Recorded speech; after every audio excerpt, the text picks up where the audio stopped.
आकाश तळी फुललेली मातीतील एक कहाणी, क्षण मावळतीचा येता डोळ्यात कशाला पाणी.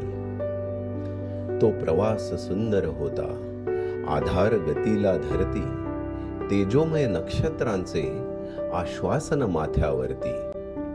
सुख आमरा सममोहरले, भवताल सुगंधित झाले, निशब्द वेदनांमधुनी गीतांचे गेंद उदेले. पथ कुसुमित होते काही, रिमझिमत चांदणे होते, वणव्याच्या ओटीवरती केधवा नांदणे होते.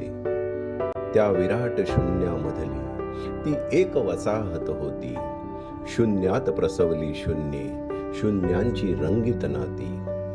त्या शून्यामधली यात्रा वाऱ्यातील एक विराणी, गगनात विसर्जित होता, डोळ्यात कशाला पाणी.